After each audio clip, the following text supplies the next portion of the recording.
안녕하십니까, 이진우입니다.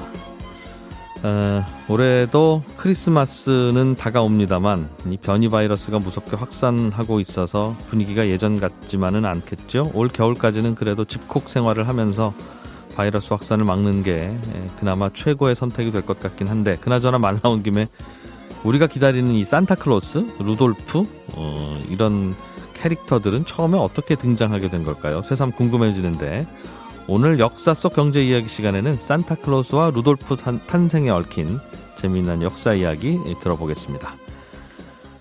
한때 삼성과 엘리엇의 대결, 론스타, 소버린의 먹튀 등등 우리 뉴스에도 많은 논란이 되고 오랫동안 입에 오르내렸던 주주행동주의에 대해서 들어보셨을 겁니다. 오늘 책을 같이 읽는 체크리스트 시간에는 의장 이의 있습니다 라는 제목의 책을 통해서 주주행동주의의 다양한 사례 그리고 시사점, 생각해 볼 점들을 한번 살펴보겠습니다. 손에 잡히는 경제 플러스 광고 듣고 시작합니다.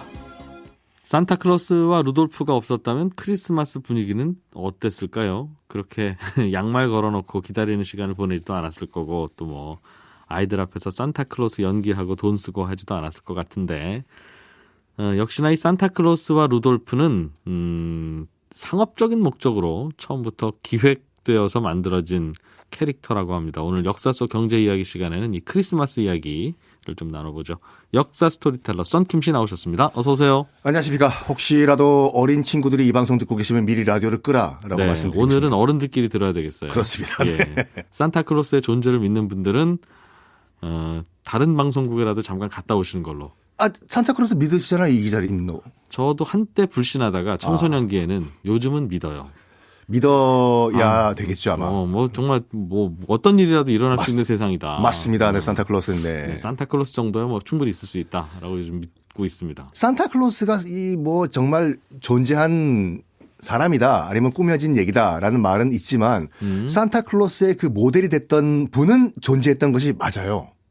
원래 산타클로스라는 분이 계셨다는 거죠? 산타클로스라는 이름은 아니지만, 산타클로스의 모델이 됐던 실존 인물은 있었죠. 그분이 여기저기 그럼 성탄절 전후로 선물 나눠주고 다니셨어요, 실제로? 그거 보면 참 그 산타클로스 할아버지도 그렇고 루돌프가 불쌍한 게 뭐냐면 1년 364일 노시고 하루 근무하시잖아요. 그 얼마나 힘들어요, 그래도. 왜요? 그 전 세계 돌아다니려고 해봐야 하루 만에. 하루 만에. 루돌프는 무슨 죄예요, 그건 또. 거의 동물학대 수준이죠. 이게 그 서기 4세기 이제 300년대죠. 그 소아시아 지금의 터키 지역에 성 니콜라스라는 그 성인이 그 카톨릭 성인이죠. 살았는데 이제 그분의 스토리가 산타클로스의 원형이 됐다라는 것은 거의 정설이거든요.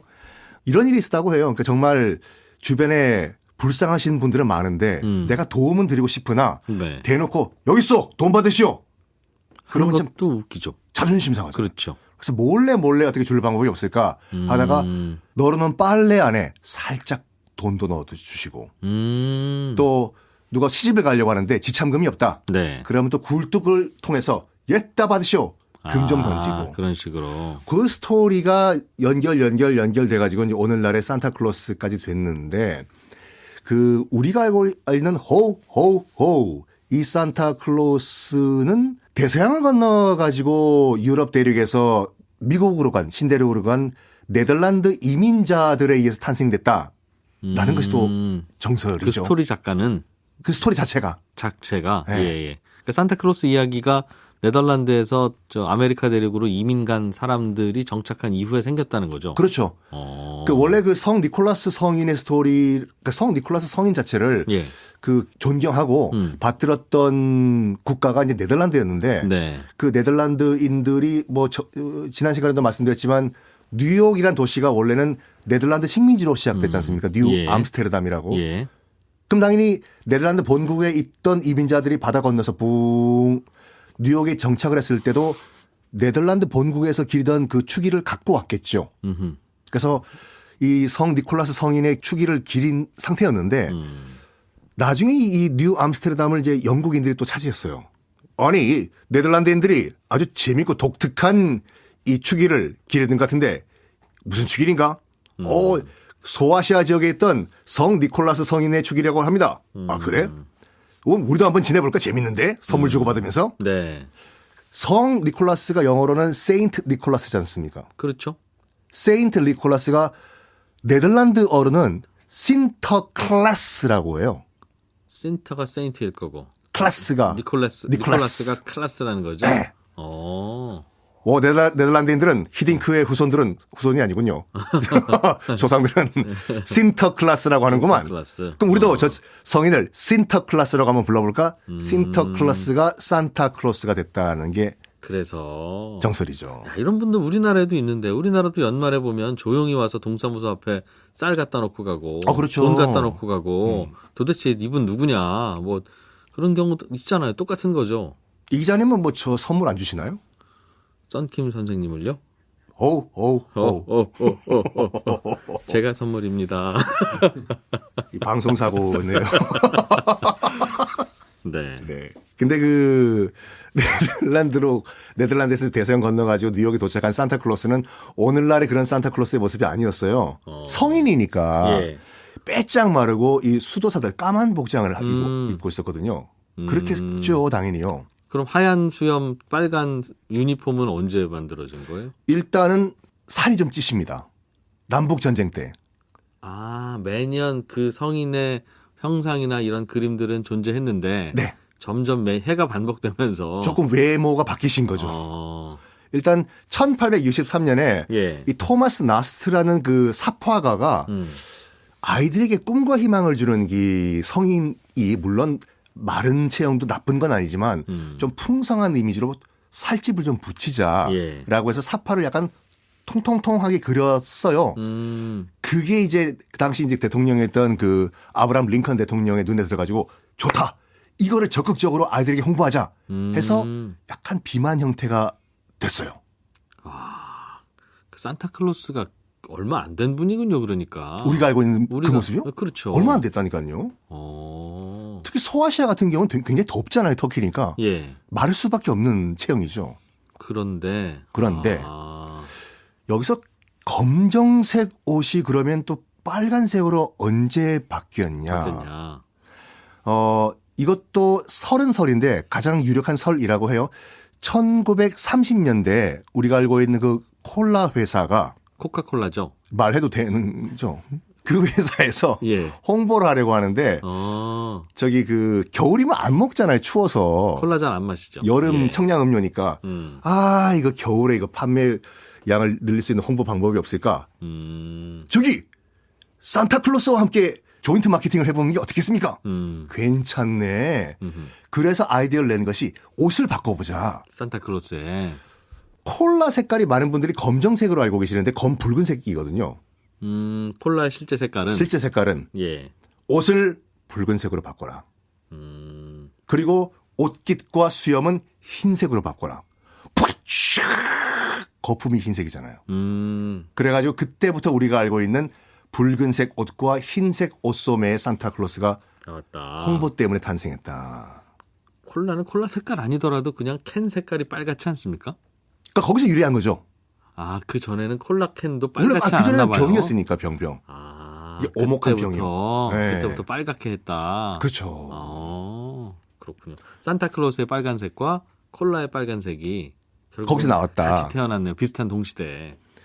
근데 여기서 또 등장하는 것이 뭐냐면 그 산타클로스 성 니콜라스는 원래 소아시아 지금 터키 지역에서 원래 사시던 분이었지 않습니까? 그런데 지금 어린 친구들한테 물론 이 방송은 지금 부모님들이 안 듣게 하시겠지만 눈썰매를 끄네요. 그렇죠. 산타 할아버지는 고향이 어디야? 북극이요. 그렇지. 되게 추운 나라에서 오시는 것 같은 느낌이 드는데 복장도 그렇고. 북극으로 전입신고를 하신 거예요 지금. 세입자시구나. 집은 별도로 주택이 터키 지방에 있겠죠 지금. 전세 주고 오셨겠죠. 자기 집은 전세 주고 본인은 추운 지방에서 전세 사시고. 그게 지금도 핀란드에 산타의 그 고향을 자처하는 마을이 있거든요. 그래서 매년 그 아이들이 편지를 보내면 답장을 써줘요. 그 마을에서 그 주소가 있어가지고. 그 제가 알고 있기로는 한국인 상주 직원도 있거든요. 한국에서 온 편지 답장 줘야 되니까. 한글로 쓴 편지를 보내면 호호호 얘들아 착하게 살아라고 한글로 답장을 준다고 하시더라고요. 근데 그렇게 된 이유가 뭐냐면 이것도 그 뉴욕에서 이제 정착한 네덜란드인들이 융합을 시킨 건데 유럽 최고의 신화의 신. 지금 우리에게는 좀 생소하지만 그 이제 북미권 출신들 가운데서 이제 이 북유럽의 그 뿌리를 둔 친구들한테 제일 존경하는 신이 뭐냐 물어보면 100% 오딘이라고 얘기를 해요. 예. 오딘 이 신이 스칸다나비아 반도의 그 고대 신화에 나오는 신인데 딱 산타클로스예요. 순록 끌고 다니면서 선물을 던지고 다니는 예. 그 신이거든요. 그 신과 저기 터키 출신의 성 니콜라스가 합쳐져 버린 거죠. 아하. 근데 거기 또 루돌프가 들어가잖아요. 그렇죠. 앞에서 끌어줘야 되니까. 끄는 거 아무나 끌 수가 있는데. 왜 하필 사슴이냐? 하필이면 그 루돌프 빨간 코냐. 그 많은 어떤 분들은 1년 364일 할 게 없으니까 약주만 드시다가 루돌프가 코가 빨개졌다는 얘기도 있는데. 요것도 미국의 한 그 백화점의 홍보 전략 때문에 탄생을 했다. 루돌프가 그전에는 없었어. 그 스토리 안에. 순록이 끌었던 거는 맞아요. 그 오딘이라는 네, 신의 예. 썰매를 순록.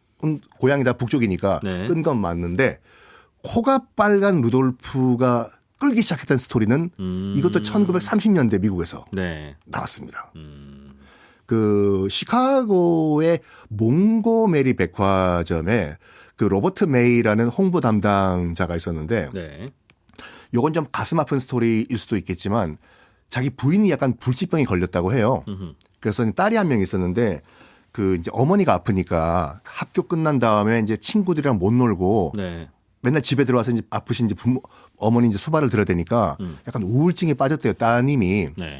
그래서 이제 로버트 메이라는 그 사람이 아빠로서 좀 마음이 아파가지고 어떻게 우리 딸 이렇게 그 좀 즐겁게 해줄 수 있는 방법이 없을까 하다가 자기가 창작을 한 거예요. 예. 약간 아마추어 동화 작가도 했기 때문에 뭐라고 얘기했냐면 옛날에 정말 사슴떼들 순록 가운데 독특하게 코가 빨간 순록이 있어서 루돌프라고 코가 빨갛다 보니까 친구들에게 그렇게 왕따를 당했어. 네. 아, 빨간 코다, 빨간 코다. 이런 한 번만 더 해주세요.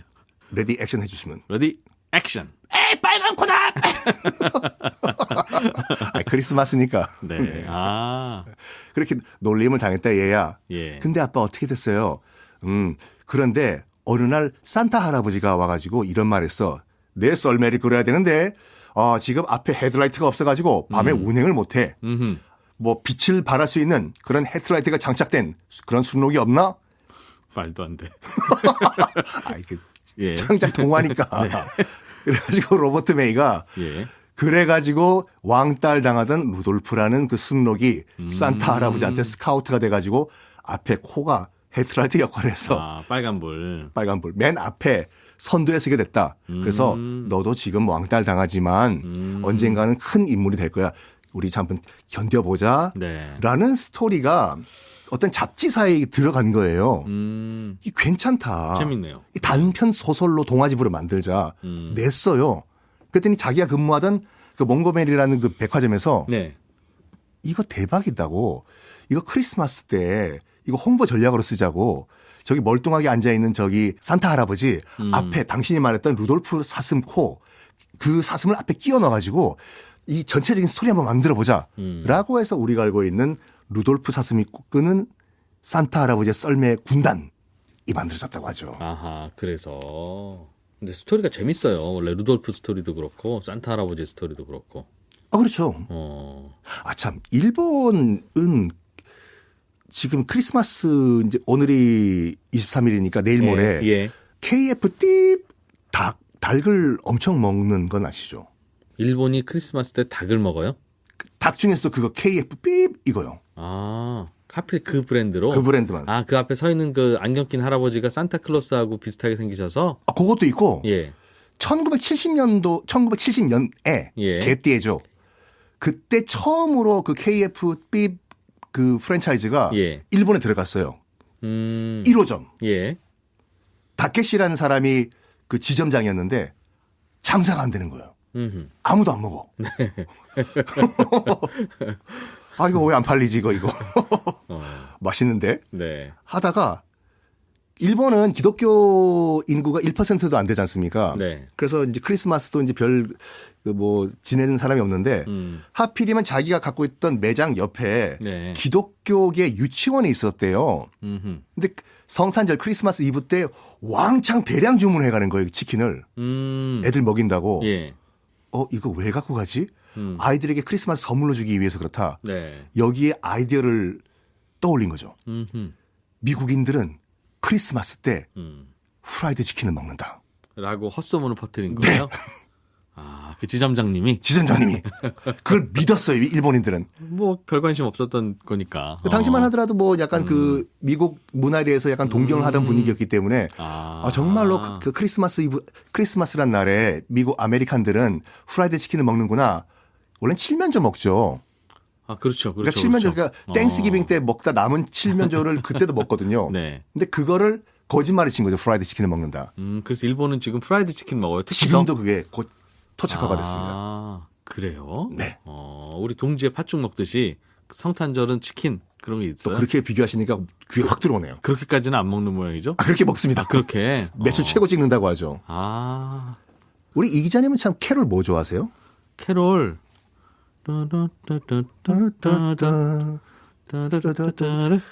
역시 딱 나이가 나오시는 게 뭘 불러도 트로트가 되죠? 지금 심영래 씨 그 버전으로. 그런데요. 캐롤이 원래는 크리스마스에 부르는 그런 노래가 아니었거든요. 이게 프랑스의 그냥 집단 군무를 추면서 부르는 민요였어요. 크리스마스 캐롤들이 다요? 캐롤이라는 어원 자체가. 캐롤이라는 말이. 그러니까 캐롤이 네. 그 라틴어로 이제 원형이란 말이거든요. 저기 그 공항 가면은 네. 컨베이 벨트를 캐로셀이라고 하잖아요. 빙빙빙 돌아서 나오는 거. 네. 그래서 원형을 그리면서 우리 강강수월래 같이 군무를 추면서 부르는 즐거운 노래. 란 뜻이었는데 캐롤, 예. 이것이 이제 기독교 문화와 이제 융합이 되면서 우리가 알고 있는 성탄절에 부르는 노래가 됐거든요. 그래서 예전에 청교도 약간 엄격하던 분위기였다는 그 캐롤이 금지가 됐었어요. 엄숙한 성탄절에 왜 이렇게 즐겁게 루돌프 스մ코는 부르냐 금지. 그게 원래 그럼 같이 뭐 모여서 부르는 노래였군요. 원래는 종교와는 상관없이 이제 다 같이 부르는 군무였죠. 군무에 부르는 노래. 근데 이 캐롤에 관련된 굉장히 가슴 아픈 스토리가 하나가 있는데 1차 대전이 1914년에 발발하지 않습니까? 예. 인류 역사상 처음으로 겪는 대규모 살육전, 서부전선 형성되지 않습니까? 예. 그러니까 무조건 죽이는 거죠. 호루라기를 지휘관이 불면은 무조건 참호에서 나와가지고 무조건 돌격 쏘고 다시 참으로 돌아오고 이게 무한 반복이 되는 상황에서 언제 죽을지 모르는 그런 절박감. 근데 1914년도 크리스마스가 다가왔어요. 전쟁 발발했던 그때. 예, 예. 이게 영국, 프랑스 연합군 측에서 먼저 불렀는지 아니면 독일군 측에서 먼저 불렀는지는 아직 기록이 정확하지가 않지만 누군가 먼저 밤에 네. 크리스마스 이브날 캐롤을 부르기 시작한 거예요. 참호 속에서? 참호 속에서. 거룩한 밤 이걸. 거룩한 밤, 고요한 밤 이거를. 그랬더니 영화 그 고지전에서 그 맨 마지막에 그 노래를 같이 남북이 부르는 것처럼 예, 예. 영국 프랑스 연합군과 독일군이 각자 참호해서 그 노래를 같이 부른 거죠. 멀리서 들리니까. 네, 거룩한 밤, 고요한 밤을. 그 20대 젊은이들이 그 양쪽에 모여서 뭐 하는 거야 그게. 그래가지고 나왔어요. 참호 속에서 서로. 왜 싸우냐. 그러게. 그래서 서로 악수하고 오늘만큼은 싸우지 말자. 그래서 사진도 찍고. 같이. 네. 오늘만큼은 제가 크리스마스를 우리 지내자. 그 다음 날은 크리스마스 날이잖아요. 그때가 그렇죠. 크리스마스 이브고. 이브니까. 예. 크리스마스 당일날 12월 25일에는 정말 그 오늘만큼은 총 다 내려놓고 축구 경기하자. 양쪽 팀이? 그래서 그 앞에 무인지대라고 있잖아요. 노맨슬랜드라고. 예. 그 참호와 참호 사이에. 그렇겠죠. 거기에 축구장 만들어 놓고 영국, 프랑스 대 독일이 총 다 내려놓고 축구 경기를 했다는 기록이 있어요. 위험한데. 그러다가 또 흥분하고 그러면 또 총 들고 싸우고 그러는 거 아니에요? 그렇게가 참. 축구하다가 서로 감정 싸우는 게 되게 많아요. 조심해야 돼, 축구는. 축구는 그런 게 있죠. 있죠. 근데 축구는 그때부터 독일이 잘했나 봐요. 이겼어요 또? 3대2로 독일이 이겼다고요. 그래서 여기 분데스리가요. 독일 축구 강하지. 네, 차붐. 네. 그랬었군요. 실제 이야기다. 실제 역사에 기록된 사건입니다. 야, 이제 성탄절에 어디 가서 아는 척하기 좋은 아주 유용한 지식이 될 것 같습니다. 저기 선물 주고 또 연인들 오늘 많이 그 프로포즈 하실 거예요. 하시면서 너 크리스마스 유래를 알아? 역사 스토리텔러 썬킴 씨였습니다. 고맙습니다. 감사합니다. 주식 투자를 하다가 손해보면 손절매하고 또 다른 데 투자 한번 해보고 또 손해보면 또 손절매하고 이 대다수의 투자자들은 이런 행동들을 주로 하는데 경영상의 문제점을 지적하고 배당을 더 요구하고 경영진이나 다른 주주들에게 편지를 써서 설득도 하고 협박도 하고 이런 적극적으로 권리를 행사하는 사람들도 있습니다. 이런 걸 주주행동주의라고 하는데요. 오늘 체크리스트 시간에는 주주행동주의에 대한 내용을 담고 있는 의장 이의 있습니다라는 제목의 책을 한번 같이 읽어보겠습니다. 김치형 경제뉴스 큐레이터가 나오셨습니다. 어서 오십시오. 네, 안녕하세요. 예. 오늘 소개할 책의 제목이 의장 이의 있습니다입니까? 네, 맞습니다. 근데 이 책에 부제가 딸려 있어요. 예. 부제는 행동주의 투자 시대 주주와 CEO를 위한 안내서 이렇게 돼 있죠. 그래서 여기서 의장이 그냥 뭐 무슨 의장이야라고 한다면 주총회 의장 또는 이사회 의장 이렇게 보시면 되겠죠. 우리 이진우 기자님께서는 회사의 주인이 누구냐라고 물으시면 뭐라고 대답하십니까? 회사의 주인. 네. 회사의 주인. 회사의 주인은 지분을 제일 많이 갖고 있는 대주주인 경우도 있고. 네. 주인의식 가지고 열심히 일하는 직원이 주인일 수도 있고. 애매하게 대답하시는군요. 대부분 뭐 주식회사라면 주주가 주인이지 이렇게 대답하시는 분들은 대주주가 주인이다 이렇게 얘기를 하고요. 네. 또는 뭐 좀 더 명확하게 얘기하면 사실 회사를 이끄는 건 이사회니까 그럼 경영권은 누가 가지고 있느냐 이렇게 물으면 대주주라고 얘기하기는 조금 애매하고 사실은 경영은 이사회에서 하니까 이사회가 경영을 좌지우지한다라는 점에서 그 이사회라는 모임이 그죠. 이사회가 경영권을 가지고 있다 이렇게 볼 수도 있는데 이 책은 회사의 정책에 반기를 든 주주들의 이야기를 다루고 있고요.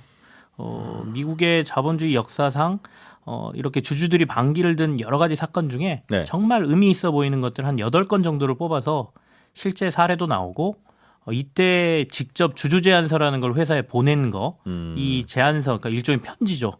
편지의 내용도 이 책에 들어있고 뭐 영어 원문을 원하신다면 뭐 QR을 찍으면 영어 원문까지 영어 공부도 할 수 있는 그런 책입니다. 저자가 뭐 하는 분이었어요?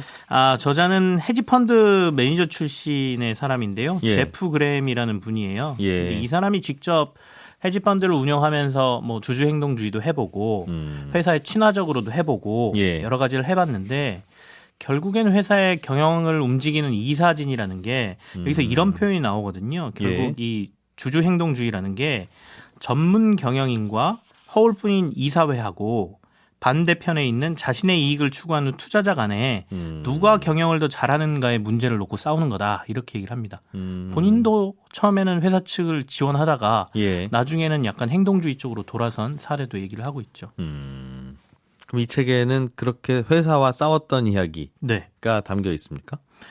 회사와 싸웠던 얘기도 들어있고요. 대부분 생각하면 이 주주행동주의라고 하면 회사에 반대해서 뭐 배당 더 늘려달라 아니면 자사주를 매입해라 뭐 이런 요구들 하지 않습니까? 그리고 유유자산은 팔아라 뭐 이렇게들 공격하는 걸로 생각하는데 반대의 사례도 나와요. 그래서 이 반대의 사례가 되게 재밌는 것들이 좀 나오거든요. 그래서 그 반대의 사례를 하나 말씀을 드려보면 이 사람은 이제 주주행동주의의 역사의 출발을 가치 투자자들에서 보거든요. 우리가 가치 투자자들이라고 하면 회사에 저평가돼 있는 주식을 사서 나중에 가치가 오를 때까지 조용히 가지고 있다 파는 사람들을 보통은 가치 투자라고 하는데 이 가치 투자자들이 사실은 행동주의의 원천이었고 출발이었다.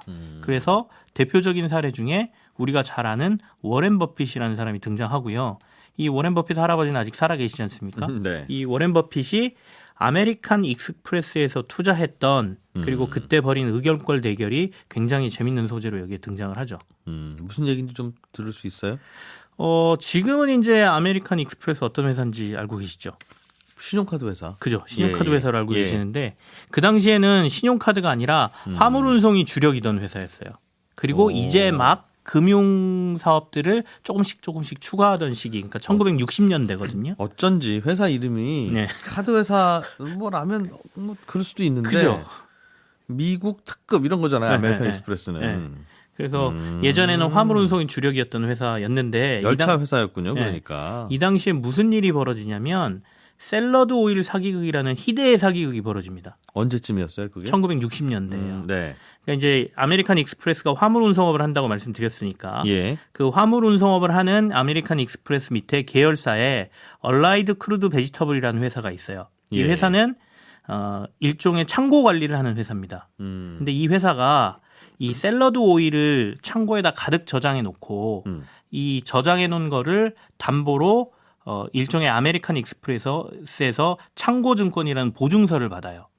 그래서 그 보증서를 가지고 은행에 가서 자, 이만큼의 오일을 우리가 창고에 보관하고 있으니 돈을 좀 빌려주세요 라고 해서 돈을 받아가거든요. 이 오일을 담보로 네. 오일 담보 대출을 받았다. 계열사가. 일종의 오일 담보 대출을 받은 거고 그 보증을 아메리칸 익스프레스가 계열사니까 서준 거죠. 근데 사실은 그 오일 창고 안에 탱크의 10%만 진짜 오일이 들어있었고요. 90%는 바닷물을 채운 상태였던 거죠. 은행 대출 담당자가 확인을 안 했네요. 예, 확인을 안 한 것도 있고 실제로 사기가 일어난 것도 있고 여기 내용에 보면 안쪽에 아주 뭐 은밀한 공간에 이 탱크가 배관처럼 막 연결돼 있었다고 하거든요. 그러니까 실제로 이 배관을 잘라서 보지 않으면 보기 힘든 구조였다고 합니다. 어쨌든 이게 나중에 시간은 지나고 대출 규모는 커졌는데 내부 고발자가 나오면서 슬슬 그 문제가 터지기 시작하고요. 언론의 취재가 시작되면서 이게 이제 알려지게 된 거죠. 그래서 사기 규모가 그 당시에 6천만 달러를 넘게 되고 보증을 누가 썼습니까? 아메리칸 익스프레스. 그죠. 그러니까 당연히 아메리칸 익스프레스가 이 돈을 빌려주는 은행들에게 물어줘야죠. 보상을 해줘야 되는 상황이 발생하는 거죠. 그래서 주가가 급격히 떨어지는데 이 주가가 빠질 때 워렌 버핏은 들어가서 막 주식을 삽니다. 어쩌려고요? 큰 돈 물어줘야 되면 이 회사도 손실이 클 텐데. 네. 그래서 어떤 일이 벌어지냐면 나중에 이제 아메리칸 익스프레스는 주주들에게 이거 우리가 보상해야 됩니다라고 얘기를 하게 되고 주주들은 왜 계열사의 잘못을 우리가 책임을 져야 되냐. 그리고 회사를 경영진에 반대하고 나서게 되죠. 근데 이때 갑자기 워렌 버핏이 등장해서 회사에게 그냥 보상해 주는 게 낫다고 보이니까 이 단기적인 관점을 가지고 있는 주주들 무시하고 그냥 보상을 해 주세요라고 회사에 손을 들어주죠. 이 사건이 여기에 소개돼요. 손해를 좀 보더라도. 네. 근데 결과적으로는 워렌 버핏이 2년간 이 회사에 투자해서 3배 이상의 수익을 올리는 결과를 내죠. 그럼 왜 그런 겁니까? 워렌 버핏은 싸게 살려고 더 주가 떨어져라라는 생각으로 물어줍시다 한 거예요? 아니면 본인이 다 주식 사들이고 난 다음에도 그 길게 보고 좀 물어줍시다 그런 겁니까? 그건 아니고요. 그 당시에 워렌 버핏이 얘기하는 거는 주주들은 뭐 여러 가지 성향들이 있는데 당장은 회사의 손실이 발생하는 거에 대해서 크게 생각했던 것 같은데 자기가 봤던 아메리칸 익스프레스는 금융사로 전환되는 과정이었고 금융사는 결국에는 브랜드의 신뢰도가 가장 중요했다. 그래서 이 당시에 그러니까 여행자 수표 사업도 시작했고 신용카드 사업도 시작을 했는데 사실은 고객이 은행이었어요. 주요 고객이. 이들이 도와주지 않으면 아메리칸 익스프레스는 더 이상 앞으로 나갈 수가 없는 상태였거든요. 그러니 이 돈을 물어줘도 회사는 큰 문제가 없을 테고 앞으로 사업을 같이 할 수 있는 금융사들을 등지면 안 된다라는 판단에 물어주는 게 낫다라고 판단을 했던 거고 그때 경영진의 힘을 실어줌으로써 아메리칸 익스프레스는 이 위기를 견뎌내고 굉장히 큰 회사로 성장을 하게 되죠. 그러니까 이 행동주의라는 게 항상 경영진을 공격하는 것만은 아니다라는 게 여기서 한번 사례가 나오긴 합니다. 오히려 당장 손해를 보더라도 길게 보자는 그런 주주 행동주의도 있다. 대개는 단기적으로 회사 돈 많으니까 이거 배당 좀 해주셔부터 시작해서 그렇습니다. 그런 경우들이 많으나 안 그런 사례들도 있다는 거죠. 또 어떤 사례가 있습니까? 근데 이제 저희가 요즘은 주주 행동주의라고 표현을 하니까 되게 멋들어지게 표현을 하지만 예전에는 이들을 기업 사냥꾼이라고 표현했어요. 기억하시죠? 기업 사냥꾼 하면 가장 제일 먼저 떠오르는 인물이 있으실 텐데 우리나라 분들은 어떤 인물이 떠오르십니까? 우리나라 사람 중에요? 아니요. 우리나라 사람들이 기억하는 이 기업 사냥꾼. 칼 아이칸, 소버린 이런 사람들 기억하시잖아요. 그렇게 애들 부르죠. 본인은 억울할 거예요. 그래서 이 진정한 기업 사냥꾼이었던 칼 아이칸의 사례가 나오거든요. 이 회사는 필립스 페트롤리엄이라는 화학회사를 칼 아이칸이 공격했던 사례인데 이거는 굉장히 전형적인 행동주의 펀드들의 전략이 그대로 드러납니다. 어떤 이야기였어요? 지분을 엄청 확보를 먼저 하고요. 그다음에 회사에 편지를 보냅니다. 너네가 가지고 있는 자산을 매각하거나 자사주를 매입해서 소각하거나 배당을 확대해라라고 제안을 하고요. 주가 올려라는 거죠. 이걸 거부하면 내 경영권을 가져올 만큼의 주식을 다 사들여 버리겠다. 그리고 이사진을 전면 교체할 거야라고 압박하는 과정이 편지에서 그대로 드러납니다. 근데 여기서 얘기하는 것 중에 가장 재밌었던 게 기업 사냥꾼들이 이렇게 활발하게 움직일 수 있었던 게 이게 1980년대 얘기거든요. 예. 1980년대에 정크본드 시장이라는 게 미국에 굉장히 커지면서 프렉셀번햄이라는 회사가 이 정크본드 시장을 지배를 하거든요. 뭐 하는 회사인데요? 이 정크본드를 만들고 운영하는 회사입니다. 정크본드라고 하는 게 약간 부실한 회사의 회사채죠. 네. 회사채에 투자하는 이제 펀드를 만들고 거기에 기관 투자들이 돈을 엄청 넣어주거든요. 예. 그러니까 이 프렉셀번햄이라는 회사가 이 칼 아이칸 같은 기업 사냥꾼들하고 손을 잡고 예. 뒤에서 자금을 내줍니다. 일종의 자산 운용사, 펀드 운용사였군요. 예, 예. 그래서 이 프렉셀번햄이 없었다면 이 사람들은 사실상 기업 인수하겠다, 너네를 공격하겠다라는 돈줄이 없었을 거다. 그래서 이 기업 사냥꾼들의 시대는 결국엔 정크본드 시장이 만들어낸 것이다라고 지적을 하고요. 이 책에서 가장 재밌게 나오는 얘기가 이거예요. 이런 표현이 나옵니다. 그럴싸한 빈 돈가방을 들고 기업들을 그 당시에 이 기업 사냥꾼들이 압박했다 이렇게 얘기하거든요. 예. 그래서 실제 그 기업들에게 주주 제안을 보내는 서한 안에 이 프렉셀번햄이 일종의 자금 조성을 장담한다는 내용의 그 일종의 자금 동원 입증 수단 이런 예. 것들을 거기에 포함해서 보내기도 하고 그랬다고 합니다. 회사와 싸웠던 이야기들. 네, 우리나라와 관련된 이야기도 혹시 있어요? 있죠. 저희 사실은 이 책의 지은이가 우리나라와 관련된 얘기를 쓰지는 않았고요. 네. 이 책을 옮긴 이가 5분인데 이 5분이 국내 이 자산운용 시장에서 그래도 이름 좀 있으시던 분들이거든요. 네. 그래서 이분들이 국내 사례를 중간중간에 조금 넣어서 투자자들 이해를 돕는 이런 책이 좀 나오는데 네. 대표적인 게 칼 아이칸 얘기를 다시 하게 되는데 KTNG를 공격했던 사례가 나옵니다. 이게 칼 아이칸이. 예, 기억하시겠지만 2005년도 정도에서 6년까지 이어진 얘기거든요. 예. 칼 아이칸이 펀드 3개 정도로 KTNG 지분을 사들이고요. 여기에 이제 편지를 보냅니다. 이 편지가 여기 이 책에 보면 공개가 돼 있는데 당시에 이제 곽영균 대표이사라는 분이 이제 경영을 이끌고 있었죠. 네. 그래서 앞에 보면 곽영균 대표이사에게 딱 이래가지고 몇 가지 주주 제안이 쫙 있습니다. 거기에 내용을 보면 회사 가치를 높이기 위한 제안 이렇게 써 있고요. 그 당시에 KTNG가 그 많은 계열사들을 가지고 있었어요. 지금 이 얘기 들으시면 이게 KTNG 계열사였어라고 하시는 분들 계실 텐데 네. 바이더웨이, 영진약품, YTN 이런 회사들을 가지고 있었거든요. KTNG가 편의점, 네. 제약회사, 네. 방송국을 가지고 있었다고요? 예, 지분을 소유하고 있었죠. 그래서 이들 그러니까 비핵심 자산을 매각해라라고 제안을 하고요. 예. 또 이제 담배인상공사를 구조조정해서 이거 상장해라. 밑에 이제 담배인상공사를 또 가지고 있었거든요. 그래서 이것도 상장해라 이런 요구들을 그 당시에 했죠. 그럼 담배인삼공사가 KTNG가 아니었어요? 밑에 이제 지금 보면 건강기능식품 만들고 정관장 사업하고 이런 회사가 사업부로 이제 존재를 했던 거고요. 예. 그러니까 담배인상공사라는 게 있었고 예. 이 지분을 서로 나눠서 갖다 보니까 지분이 희석돼 있었던 거죠. 계열사로. 그러니까 이걸 직접 갖는 구조로 만들고 지분을 여러 개 쪼개지 말고 이 직접 가진 다음에 이걸 상장하라는 요구를 그 당시에 이제 칼 아이칸이 했던 거고요. 사실상 지금 보면 영진약품도 계열 분리해가지고 나가서 상장됐고요. 예. 바이더웨이는 따로 매각해서 팔았고요. YTN 지분도 다 팔았고요. 예. 그 당시에 결국에는 칼 아이칸이 요구한 게 나중 미래에 돌아서서 보면 다 이루어진 상황이었다고 볼 수도 있습니다. 담배인삼공사는 그럼 별도로 상장돼 있는 겁니까? 그렇죠. 지금 KTNG로 같이 상장이 돼 있지 않습니까? 네. 그럼 이거는 KTNG가 비상장 회사일 때 있었던 일이에요? 당시 담배인삼공사 그렇죠. 네, 그렇습니다. 그럴 때 갖고 있다가 주식을 네. 갖고 있다가 네. 칼 아이칸이 가끔 이럴 경우에 이렇게 받아들여지는 경우도 있고 네. 잘 안 받아들여지는 경우도 있고 그게 뭐 지분을 얼마나 많이 갖고 있느냐에 따라 달라지는 겁니까? 사실은 여기서 주주 행동주의에 나서는 사람들의 얘기를 들어보면 예.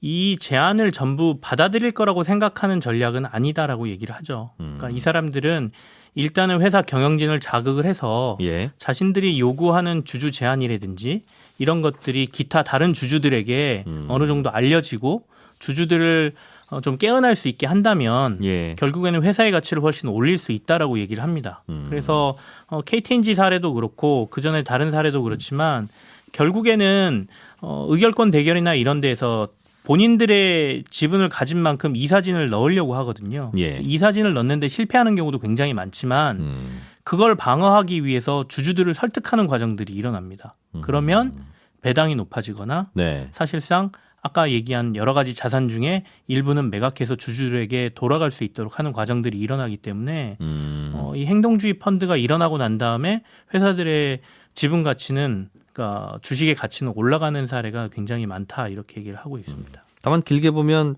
뭐 바이더웨이, 뭐 영진약품, 뭐 RTN 이런 거 갖고 있었던 게 도움이 됐을 수도 있겠죠. 아닙니까? 회사 내에서요? 그렇죠. 단기적으로 보면 얼른 팔아서 네네. 좋은 거 하는 게 좋을 수도 있지만 그 당시에 바로 팔지는 않았지만 네. 향후에 회사가 어느 정도 커지고 경쟁력이 생기면 계열 분리를 하지 않습니까? 그러면서 이제 회사도 이익을 보고 그 회사도 성장하는 계기를 만든 것이고요. 일종의 자극제 역할을 했다라고 보면 될 것 같습니다. 예. 이 책은 뭔가 그래도 전하려고 하는 메시지가 있을 것 같은데 네. 싸우자는 겁니까? 아니면 뭘까요? 이제 여러 가지로 볼 수 있겠는데요. 그러니까 이 시대를 자본주의 역사 시대를 쭉 살펴보면 기업의 소유권이라고 여기선 표현을 하는데 일종의 기업의 경영을 좌지우지할 수 있는 걸 얘기하거든요. 그게 기업인에서 기관 투자자로 지금 넘어가고 있는 시대고 최근에는 기관 투자들이 워낙 주식을 많이 갖고 있기 때문에 결국에는 헤지펀드와 기관들이 각성을 좀 해야 된다라는 얘기로 결론 마무리 짓고 있죠. 네.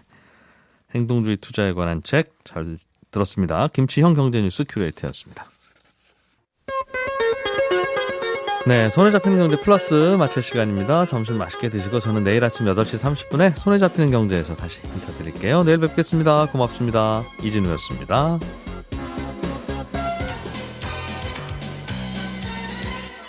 더 깊고 더 재미있는 경제 이야기 이진우의 손에 잡히는 경제 플러스